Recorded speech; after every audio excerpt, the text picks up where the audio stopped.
सबसे पहले हम साक्षी श्रीवास्तव रउआ सभी लोगन के प्रणाम कर रहल बानी। और देखी हम एगो बहुत सुंदर गीत, जब बेटी के विदाई होला तो कैसे बेटी के विदाई माई बाप कैसे करेंगे, आई ही गीत में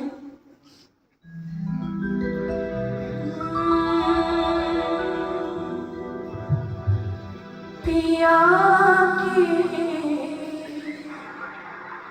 नगरिया जी चले गुजरिया संघमा में चरी गो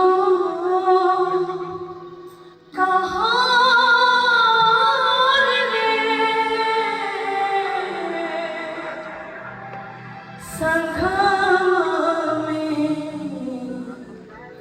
चली गो।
अगर गावला तो अच्छा लगला। ये बच्ची बहुत भाव से गौलत है और निश्चित तौर पर ये भाव के रूप इनके आंखी में उभर के चली आए। तो आप लोग आशीर्वाद स्वरूप के उसका वर्धन करें।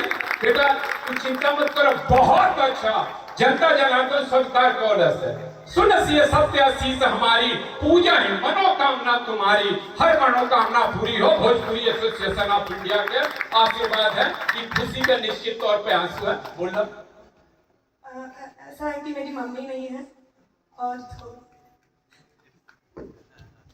अरे तो चिंता मत कर कि बड़ा सौभाग्य के बात होला कि कृष्ण भगवान के माता देवकी से छूट गई रहे। तो समझ लिया कि उनके पूरा नंदगांव महतारी उन कर रहा है। एक यशोदा जी नहीं रहे हैं। और यहाँ देखिए आपके पास सरिता बुधू जी हैं, हमारे अंजू चौधरी जी हैं। ऐसा बेटी के तो बिल्कुल स्वीकार करेंगे कि निश्चित तौर पर महतारी स्वरूप बाटे। हमारे डॉक्टर सत्या पांडे जी हैं, आपके हर महतारी के रोल में मिली है, बहन के रोल में मिली है। भौजाई के भोजपुरी एसोसिएशन ऑफ इंडिया हर रिश्तन के पूर्ति कैले में सक्षम बा। केवल संस्कार युक्त कन्या होके चाहिए, संस्कार युक्त रहू तो हर मनोवांछित फल तो मिली। जा बहुत बहुत शुभकामना।